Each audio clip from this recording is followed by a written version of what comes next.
A Central de Cumprimento de Sentença, Centrasa da Comarca de Belo Horizonte, tem competência para julgar, em regime de cooperação, processos em fase de cumprimento de sentença transitada em julgado. Como isso funciona e quais áreas atinge? Esses são os principais temas de hoje do Pensamento Jurídico, uma produção da Associação dos Magistrados Mineiros, a AMAGES. Para falar sobre o assunto, nós vamos começar com o juiz Fernando Lamego Sleumer, da Centrasa Civil de Belo Horizonte. Doutor Fernando, obrigado por aceitar nosso convite, é um prazer recebê-lo aqui no Pensamento Jurídico. E a você que nos acompanha, por favor, inscrever-se no canal da AMAGES no YouTube e enviar suas sugestões e comentários que serão muito bem-vindos. Doutor Fernando, essa é uma prática inovadora aqui do Tribunal de Justiça de Minas Gerais, né, aqui da comarca de Belo Horizonte. Como nasceu e qual a necessidade e a importância dessa central? A Centrasa, ela nasce de um projeto pioneiro em 2015, capitaneado pelo Tribunal de Justiça de Minas Gerais, de uma necessidade de entrega material do direito, de entrega material da prestação jurisdicional. Dentro das várias cíveis, especialmente Belo Horizonte, que a gente trata aqui, se tinha a fase de conhecimento do processo, em que a parte obtinha a sentença, obtinha... Conhecimento é a fase do julgamento, né? Exatamente, é a fase de julgamento, de produção de provas, em que a parte ali ela teria reconhecido o direito, teria acesso à sentença, né, o provimento acolhendo o pedido dela, mas a implementação desse direito, caso não fosse feito voluntariamente pela parte contrária, ele ficava a cargo de uma segunda fase do processo, que seria a fase de execução ou cumprimento de sentença. Isso tramitando nas varas tomava-se muito tempo e o magistrado, após sentenciar o processo é objeto de recurso, ir para os tribunais superiores, ele ainda retornava para ser iniciado esse cumprimento de sentença. E surgiu então a ideia de fazer uma especialização disso, com servidores especializados, com fluxo também especializado, que possibilitasse efetivamente um ganho de escala e uma maior efetividade na implementação desse direito, nos mecanismos de busca patrimonial para implementar o direito que foi reconhecido numa fase anterior. Até para fazer valer uma decisão judicial, né? Quer dizer, não basta ganhar uma ação judicial. Na hora do cumprimento, vem outra demanda. Exato, porque a parte, no final, ela tem acesso ao papel, ao reconhecimento, mas se ela não tem o direito implementado, a sensação de justiça ela não é completa, né? Na jurisdição, nós costumamos dizer que existem escopos, né? Que são finalidades da jurisdição, e um dos escopos é a pacificação social, que ela vem pela implementação, pela entrega do direito material, pelo acesso ao dinheiro, à indenização, ao bem da vida pretendido. Isso é fundamental para... também é a chamada segurança jurídica, né? Exatamente. Agora, doutor Fernando, geralmente a parte que perde recorre também, atrasando mais ainda esse cumprimento, esse reconhecimento do direito. Nesse caso aqui, não cabe mais recurso a instâncias superiores, porque está transitada e julgada? Como é que é? A fase de cumprimento de sentença, propriamente dita, ela comporta um cumprimento provisório, que é um cumprimento cercado de garantias, ele vai até um certo momento do processo, e tem um cumprimento definitivo, onde já não se cabe mais recurso. É o famoso trânsito em julgado. A decisão ela é definitiva, ela não pode mais ser contestada dentro daquele processo. Então, se inicia o cumprimento definitivo, que é o cumprimento que é recebido pela Centrasa. A Centrasa tem competência para receber, em cooperação, os cumprimentos de sentença definitivos. A partir daí, quais são os efeitos, tanto para o judiciário, como também para as partes envolvidas aí nesse processo? O processo, até 2015, o processo sofreu um corte e havia o processo de conhecimento e o processo de execução. Desde 2015, nós temos fases de um mesmo processo. Tem a fase de conhecimento e uma fase de execução. E a execução agora saiu fora dessa vara e vai para a central. Isso, como cooperação. Então, a partir do momento que a sentença ela transitou em julgado, ela não cabe mais recurso à decisão, o acórdão, a sentença. Os autos são remetidos para a Centrase. A gente faz a intimação para pagamento voluntário do devedor, no caso de uma obrigação de pagar quantia, por exemplo. E ele é intimado para pagar em 15 dias, sob pena de uma multa de 10% e de mais honorários advocatícios de 10% da fase de execução. Sim. Se ele não paga, nós iniciamos as buscas ativas em patrimônio. E aí nós temos os vários sistemas formatizados, disponibilizados pelo Tribunal de Justiça em convênio, como o Sisbajude, Renajude, Infojude. Então a gente consegue ser bem assertivo nas buscas patrimoniais daquele devedor do processo que não efetuou o adimplemento voluntário da dívida. Com isso, então, o juiz ou a juíza que deu a sentença na ação inicial fica liberado desse compromisso, dessa tarefa de executar a sentença que ela deu. É a grande vantagem da Centrase. A ideia vamos dizer, uma sociedade ganha-ganha. Ganham-se os dois lados. As varas cíveis de Belo Horizonte, que possuíam um acervo de 10, 11, 12 mil processos, elas hoje têm acervos médios de 7 mil processos, porque cerca de 3, 4 mil processos foram para a Central de Cumprimento de Sentença, para a Centrase, e o magistrado hoje, após ele proferir a sentença no processo, ele pode ir para o tribunal em grau de recurso, mas dali, quando o processo volta, ele já remete para a Centrase, ele não tem que implementar outros atos no processo. Então tem um ganho de celeridade muito maior daquele que também está proferindo o direito, acertando a prestação jurisdicional na fase de conhecimento. Ou seja, ele fica liberado para outras ações em vez de cuidar da execução. Exato. Você passa a ter um magistrado especializado em produção de provas e proferimento da decisão judicial e um outro órgão, né, um outro juízo cooperador especializado em implementar o direito. Ele não altera a sentença, não mexe na sentença, só mesmo na execução dela. Somente na execução da sentença. O título ele é inalterado, ele é do juízo titular que proferiu, o juízo natural da causa. Doutor Fernando, agora o CPC, que é o Código de Processo Civil, ele regulamenta ali que o recurso, né, ou a execução teria que ser feita na própria vara, no próprio juizado que determinou aquela sentença. Como é que isso foi feito para a central, que é outra unidade, cuidar disso? O CPC, o Código de Processo Civil, ele tem previsão de juízo cooperador. A Centrase é um juízo cooperador, então ela não fere, tanto que não há revisão de entendimento jurisdicional do que já foi prolatado, do que foi acertado, do julgamento do direito, não há revisão disso. E em caráter cooperador não há problema. Tanto que o próprio Código de Processo Civil tem uma previsão de que o cumprimento de sentença, a execução do julgado, ela pode ser remetida para um outro local onde o devedor possua os bens, para facilitar a implementação desse direito.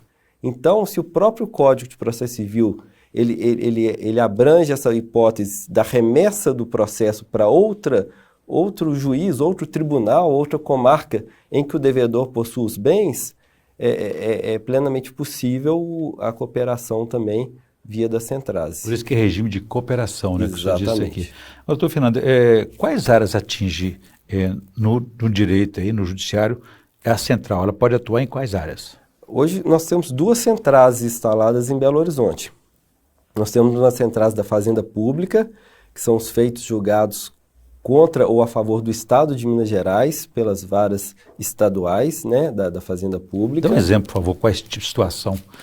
Servidores públicos que pleiteiam um determinado direito, um quinquênio, alguma coisa assim, tem o direito reconhecido, vai ser implementado via RPV, requisição de pequeno valor, ou precatório, e essa implementação é feita via Centrase. Né? Uma indenização contra o Estado, uma responsabilidade civil do Estado por algum ato. Então, também esse direito ele passa a ser implementado na Centrase da Fazenda Pública. Públicas como CEMIG, Copasa, que cuida do abastecimento de água ou de energia elétrica, enfim, também estão enquadrados nesse... Autarquia sim, mas sociedade de economia mista como a Copasa e a CEMIG, não, aí já vai para um juízo comum. Comum, entendi. E a outra central, além do fazendário, é a cível. A outra central é a cível, que é a Centrase Cível que eu atuo, que são as 36 varas cíveis de BH. A gente não pega competências especializadas, como vara de registro público, vara empresarial, essas ficam dentro das varas especializadas. Por quê? Porque necessitamos ter ganho de escala. Nós precisamos da especialização para ter celeridade no processo da implementação. Por isso que nós não podemos misturar competências. Então, família, registro, vara empresarial, agrária, etc., fica de fora, e a gente pega as competências cíveis, totais, residuais, das 36 varas cíveis de Belo Horizonte. Criminal também não entra nessa... Criminal não. Criminal existe um sistema muito semelhante, que são as varas de execuções penais. Tá, depois da sentença transitada, o processo sai do magistrado que proferiu a decisão e vai para o magistrado da execução penal. Então, já vi, então, há um instituto, um órgão semelhante já. Agora, a respeito do civil que o senhor falou aí, dê um exemplo para a gente de situação em que a gente pode ter uma ação judicial para que a gente possa entender de que forma que a gente pode ser beneficiado com essa central. A Centrase, todos os processos cíveis, indenizações de dano moral, negativações indevidas, processos contra bancos, processos de cobrança de instituições financeiras, enfim, todos os tipos de processos cíveis, residuais, obrigações de fazer, obrigações de pagar, eles vão para a Centrase.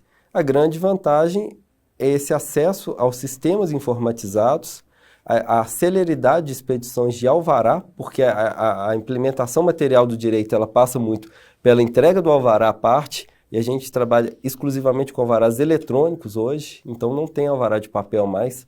A pessoa ela recebe em conta já indicada por ela, ou ela vai ao banco com o CPF e com o alvará eletrônico e recebe esse valor.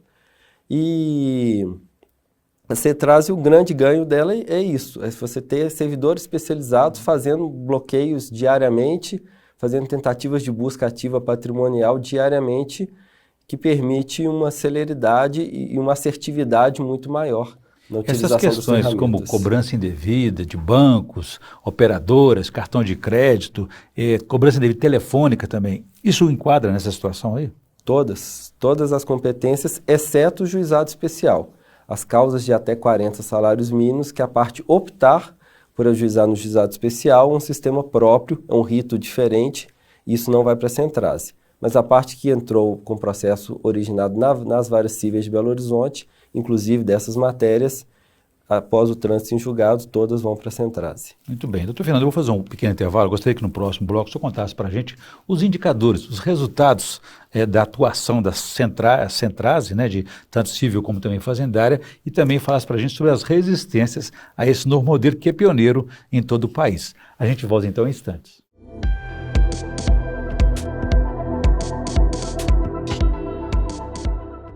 Estamos de volta com Pensamento Jurídico. Participe de nosso programa pelo e-mail pensamento@amages.com.br ou pelo canal da Amages no YouTube.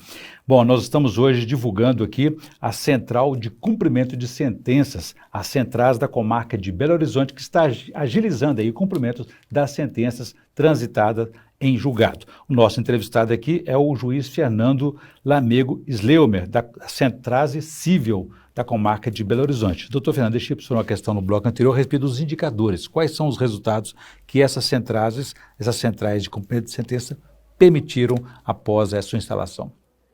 A Centrase, na criação dela, ela partiu da falsa percepção de que o acervo viria de forma muito gradual.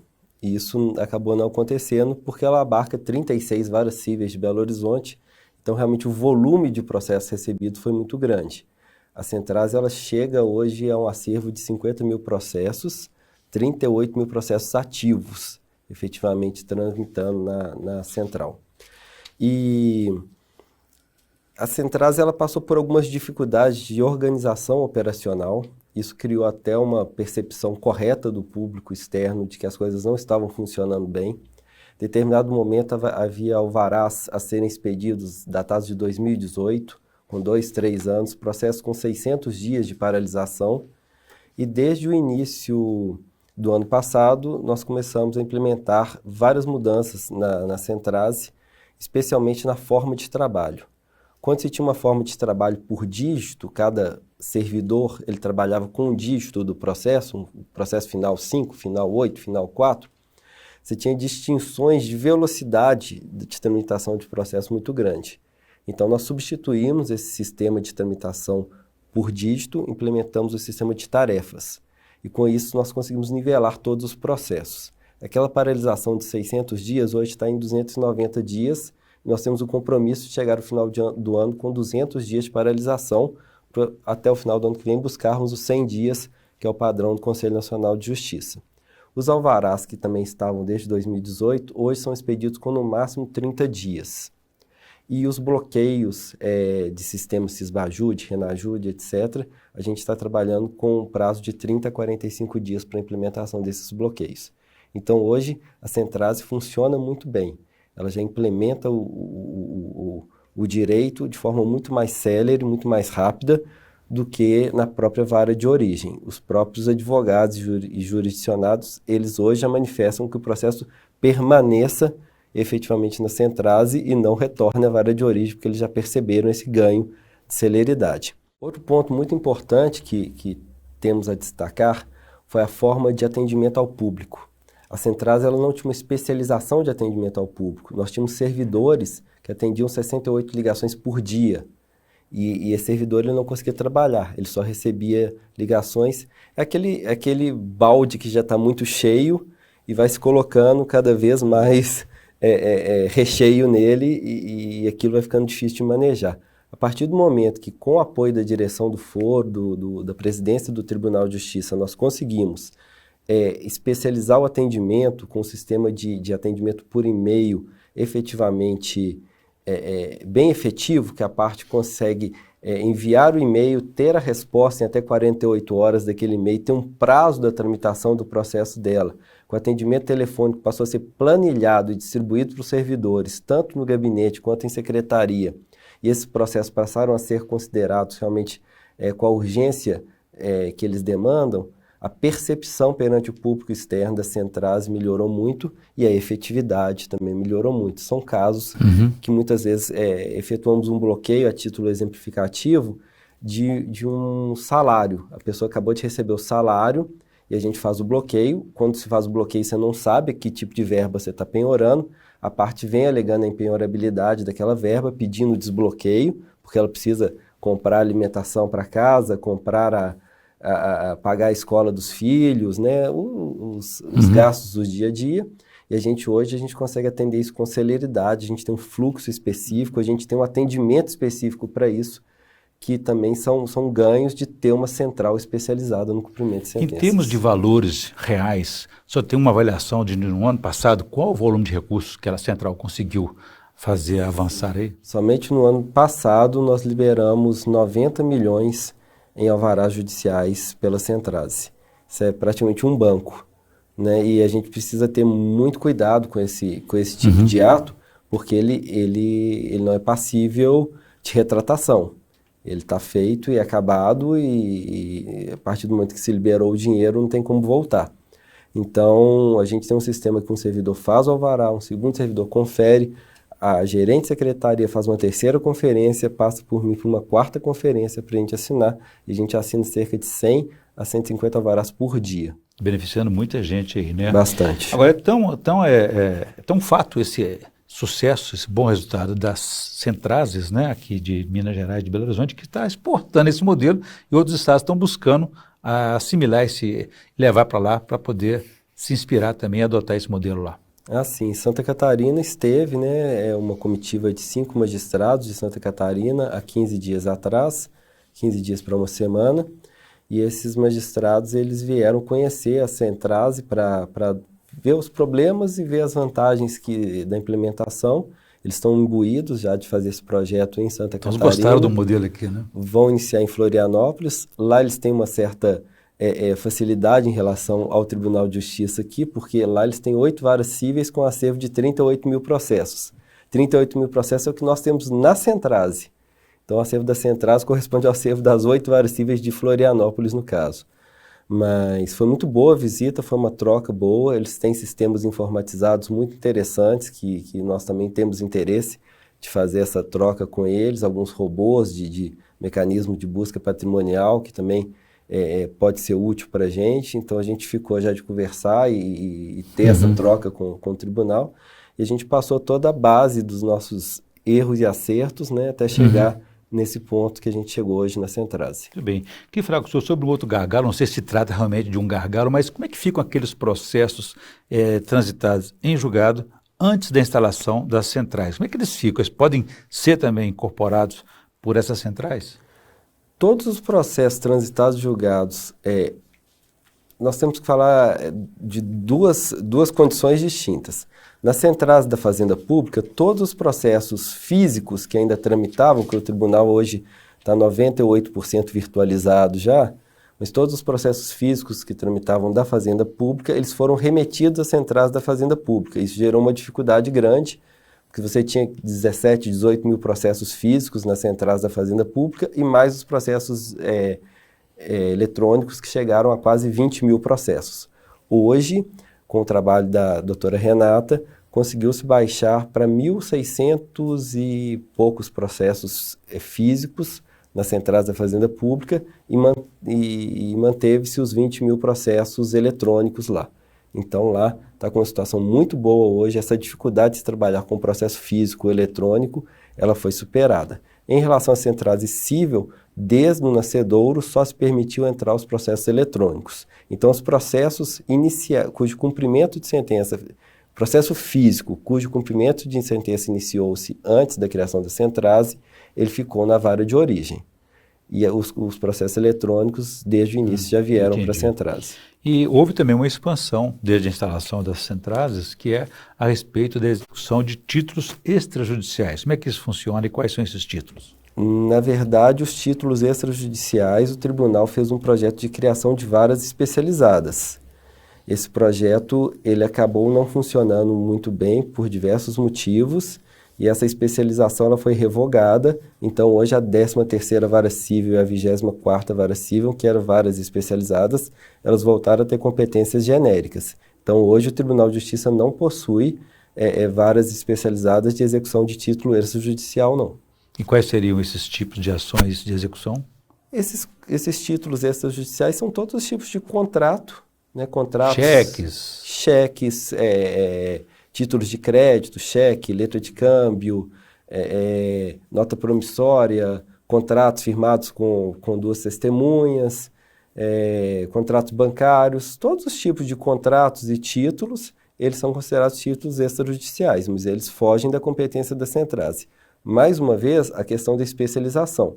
Para nós termos celeridade, para nós termos eficiência, nós precisamos trabalhar com foco em um tipo de demanda, porque a fase de cumprimento de sentença, a fase de execução de um título judicial, de título extrajudicial, são muito distintas.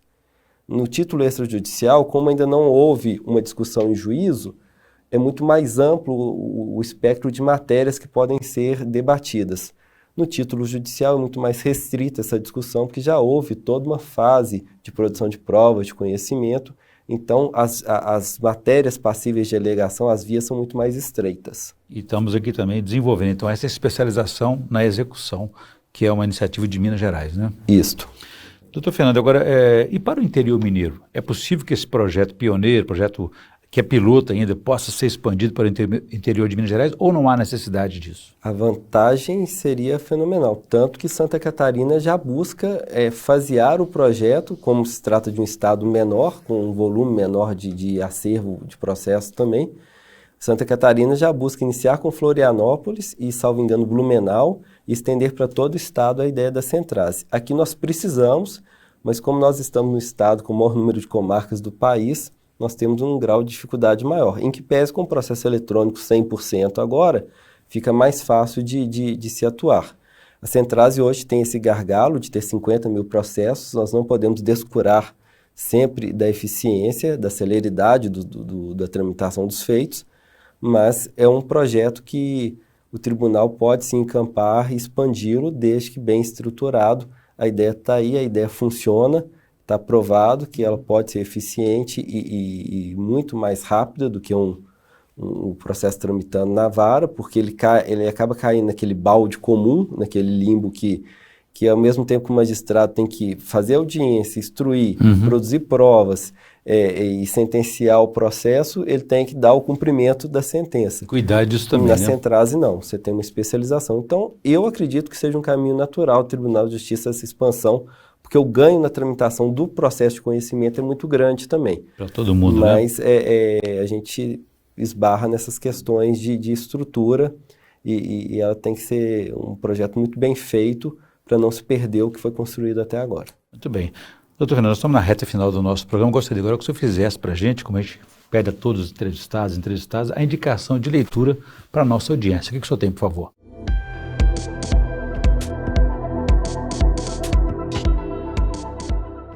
Eu gostaria de indicar até 2 livros, não somente um, mas 2 livros do Nassim Taleb, que é o Cisne Negro e o Antifragilidade, que é o enfrentamento do imponderável, aquela situação de pouquíssima probabilidade de ocorrer, mas quando ela ocorre, como que você vai lidar com ela, como que você vai enfrentar, como é que você vai se preparar para aquela situação. Eu acho que é uma leitura válida e quase que obrigatória para todos. Com certeza, muito obrigado. Bom, nós conversamos aqui com o juiz Fernando Lamego Sleumer, da Centrase Civil da Comarca de Belo Horizonte, falando aí sobre a novidade dessa prática inovadora de a Central de Cumprimento de Sentença, que já julga aí os processos já em fase de cumprimento de sentença, transitado e julgado em regime de cooperação. Doutor Fernando, muito obrigado pela entrevista, foi um prazer recebê-lo aqui no Pensamento Jurídico. Eu que agradeço. Muito bem. Bom, nós ficamos por aqui. Se você quiser ver e rever esse programa, vá aos canais da AMAGES no YouTube, nas redes sociais e também no site da associação. Obrigado e até a próxima.